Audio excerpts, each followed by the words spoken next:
1984, Chapter 2. As he put his hand to the doorknob, Winston saw that he had left the diary open on the table. "Down with Big Brother" was written all over it, in letters almost big enough to be legible across the room. It was an inconceivably stupid thing to have done.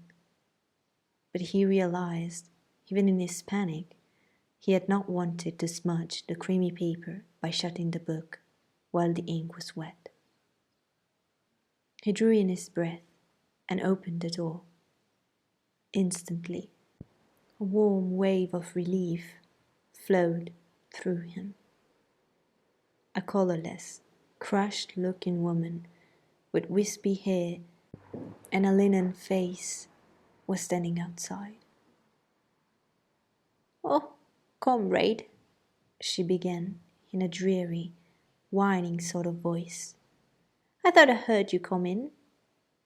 Do you think you could come across and have a look at our kitchen sink? It's got blocked up and—" It was Mrs. Parsons, the wife of a neighbor of the same floor. Mrs. was a word somewhat discountenanced by the party. You were supposed to call everyone comrade, but with some women, one used it instinctively. She was a woman of about 30, but looking much older. One had the impression that there was dust in the creases of her face. Winston followed her down the passage. These amateur repair jobs were an almost daily irritation. Victory mansions were all flats, built in 1930 or thereabouts, and were falling to pieces. The plaster flaked constantly from ceilings and walls. The pipes burst in every hard frost. The roof leaked whenever there was snow. The heating system was usually running at half steam when it was not closed down altogether from motives of economy.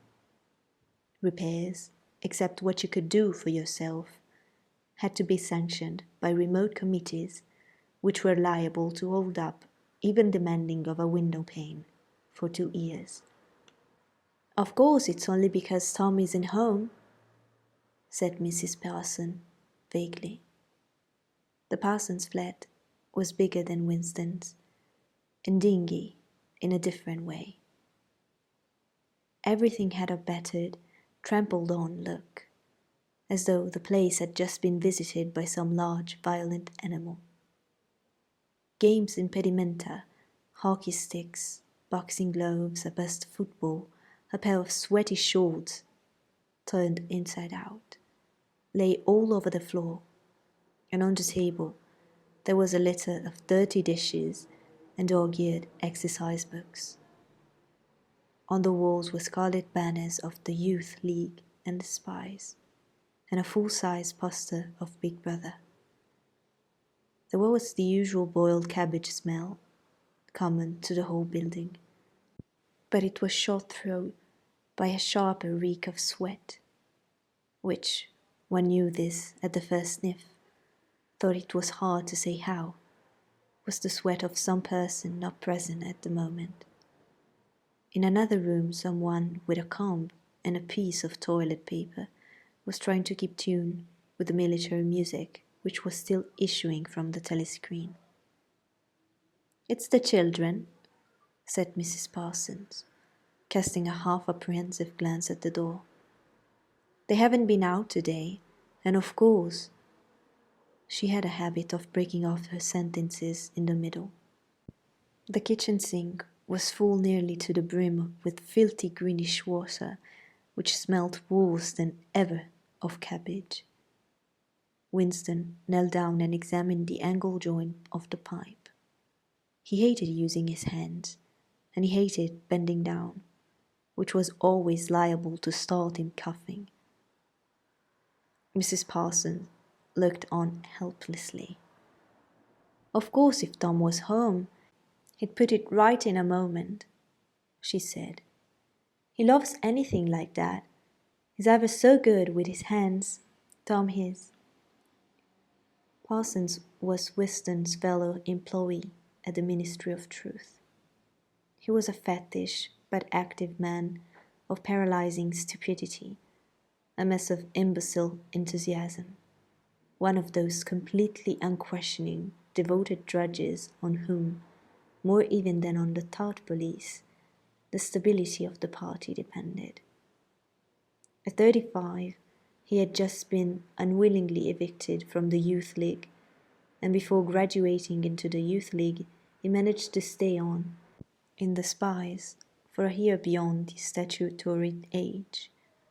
At the ministry, he was employed in some subordinate post for which intelligence was not required, but on the other hand, he was a leading figure on the sports committee and all the other committees engaged in organizing community hikes, spontaneous demonstrations, saving campaigns, and voluntary activities generally. He would inform you with quiet pride, between whiffs of his pipe, that he had put in an appearance at the community centre every evening for the past 4 years.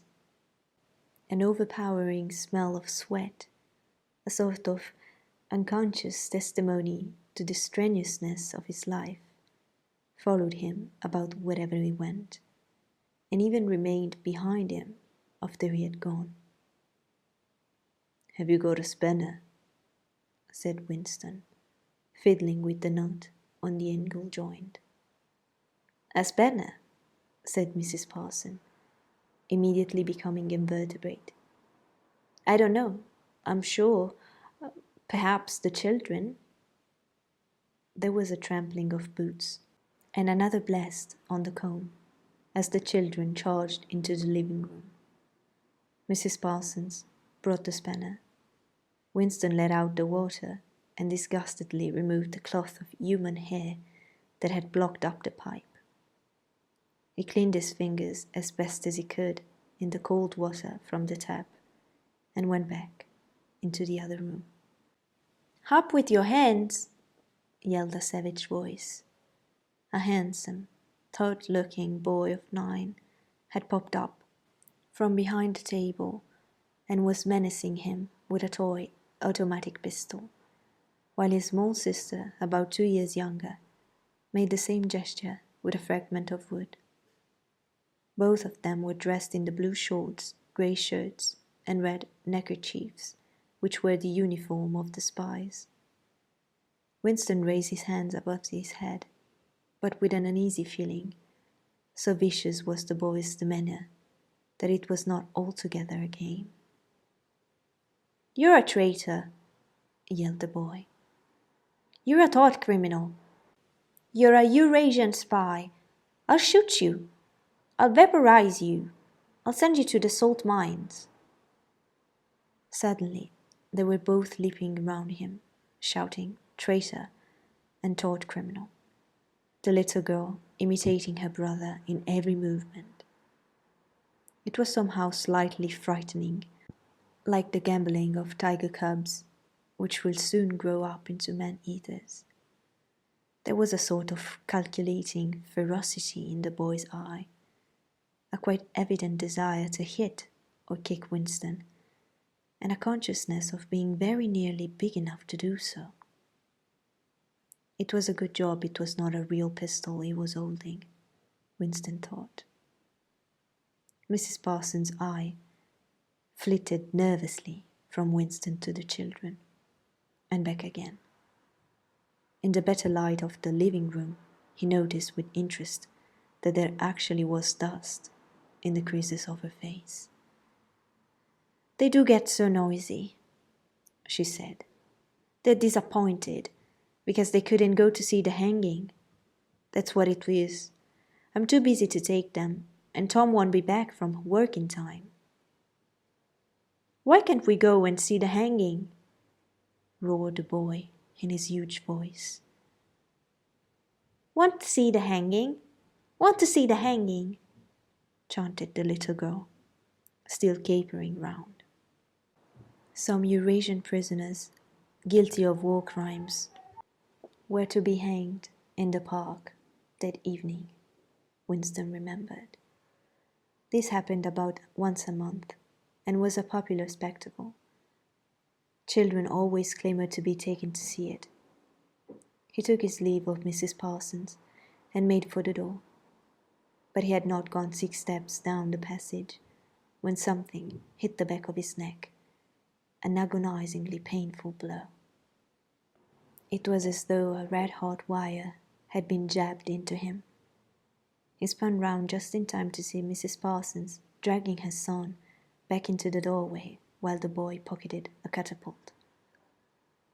"Goldstein!" bellowed the boy as the door closed on him. But what most struck Winston was the look of helpless fright on the woman's greyish face. Back in the flat, he stepped quickly past the telescreen and sat down at the table again, still rubbing his neck. The music from the telescreen had stopped. Instead, a clipped military voice was reading out, with a sort of brutal relish, a description of the armaments of the new floating fortress, which had just been anchored between Iceland and the Faroe Islands. With those children, he thought, that wretched woman must lead a life of terror. Another year, 2 years, and they would be watching her night and day for symptoms of unorthodoxy. Nearly all children nowadays were horrible.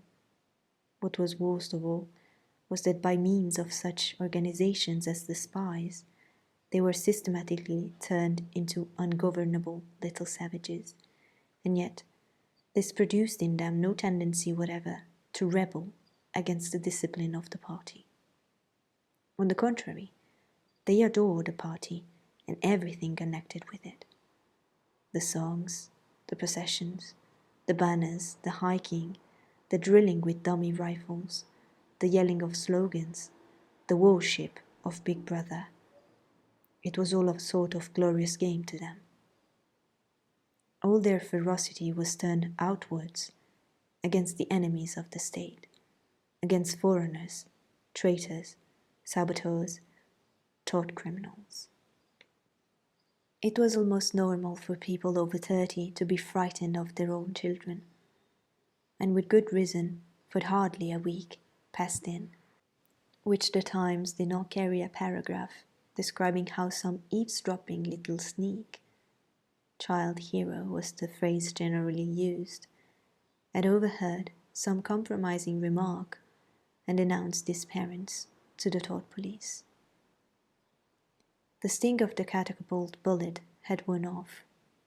He picked up his pen half-heartedly, wondering whether he could find something more to write in the diary. Suddenly, he began thinking of O'Brien again. Years ago, how long was it? 7 years it must be.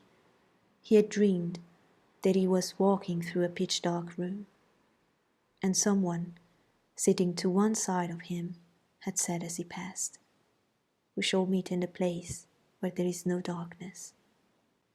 It was said very quietly, almost casually, a statement, not a command.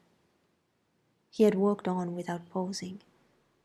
What was curious was that at the time, in dream, the words had not made much impression on him. It was only later and by degrees that they had seemed to take on significance. He could not now remember whether it was before or after having the dream that he had seen O'Brien for the first time, nor could he remember when he had first identified the voice as O'Brien's. But at any rate, the identification existed. It was O'Brien who had spoken to him out of the dark. Winston had never been able to feel sure, even after this morning's flash of the eyes. It was still impossible to be sure whether O'Brien was a friend or an enemy. Nor did it even seem to matter greatly. There was a link of understanding between them, more important than affection or partisanship. "We shall meet in a place where there is no darkness," he had said, Winston did not know what it meant, only that in some way or another it would come true. The voice from the telescreen paused. A trumpet, cool, clear and beautiful, floated into the stagnant air. The voice continued raspingly. Attention, your attention, please. A news flash has this moment arrived from the Malabar front. Our forces in South India have won a glorious victory. I'm authorized to say that the action we are now reporting may well bring the war within measurable distance of its end. Here is the news flash. Bad news coming, thought Winston. And sure enough, following on a gory description of the annihilation of a Eurasian army, with stupendous figures of killed and prisoners, came the announcement that, as from next week, the chocolate ration would be reduced from 30 grams to 20. Winston belched again. The gin was wearing off, leaving a deflated feeling. The telescreen, perhaps to celebrate the victory, perhaps to drown the memory of the lost chocolate, crashed into Oceania this fatigue. You were supposed to stand to attention. However, in his present position, he was invisible. Oceania this fatigue gave way to lighter music. Winston walked over to the window, keeping his back to the telescreen. The day was still cold and clear. Somewhere far away, a rocket bomb exploded with a dull, reverberating roar. About 20 or 30 of them a week were falling on London at present. Down in the street, the wind flapped the torn poster to and fro, and the word Ingsoc fitfully appeared and vanished. Ingsoc, the sacred principle of Ingsoc. Newspeak, doublethink, the mutability of the past. He felt as though he were wandering in the forests of the sea bottom, lost in a monstrous world where he himself was the monster. He was alone. The past was dead. The future was unimaginable. What certainty had he that a single human creature, now living, was on his side? And what way of knowing that the dominion of the party would not endure forever?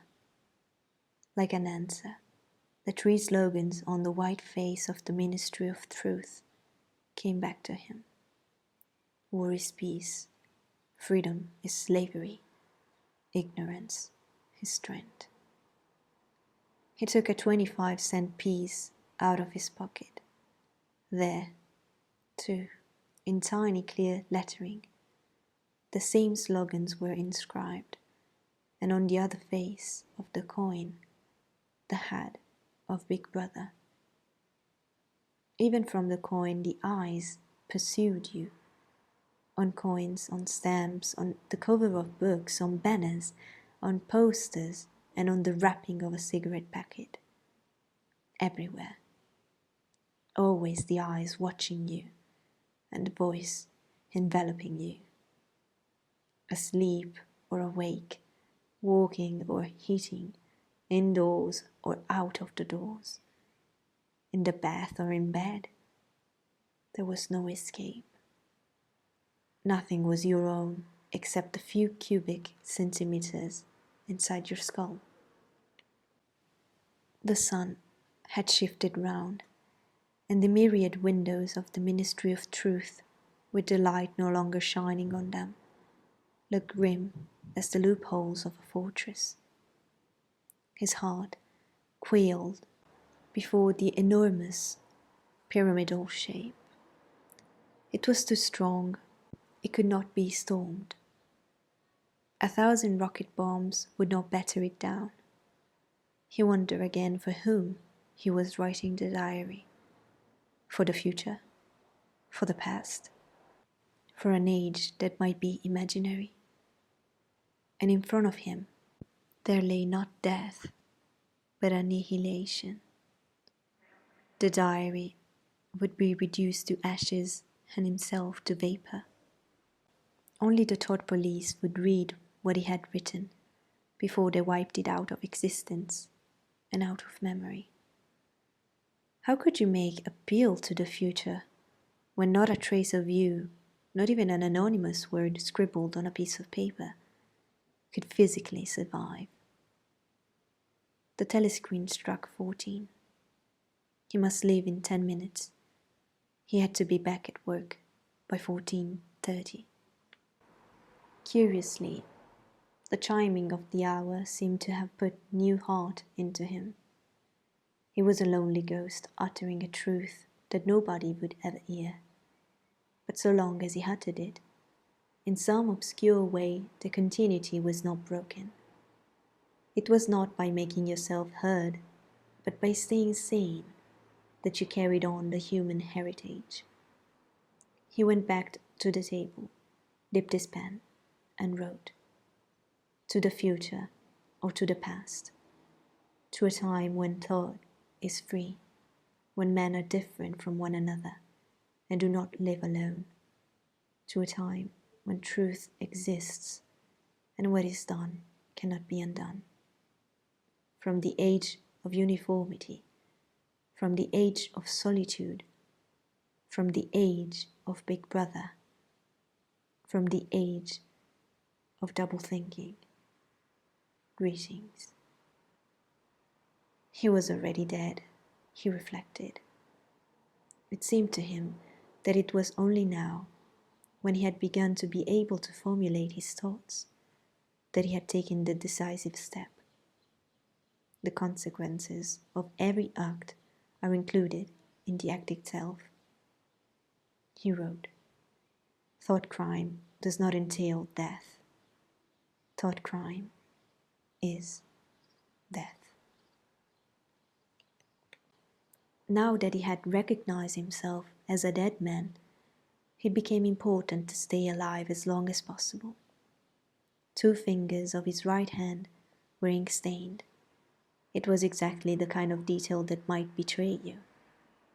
Some nosing zealot in the ministry, a woman probably, someone like the little sandy-haired woman or the dark-haired girl from the fiction department, might start wondering why he had been writing during the lunch interval, why he had used an old-fashioned pen, what he had been writing, and then drop a hint in the appropriate quarter. He went to the bathroom and carefully scrubbed the ink away with the gritty dark brown soap, which rasped your skin like sandpaper and was therefore well adapted for this purpose. He put the diary away in the drawer.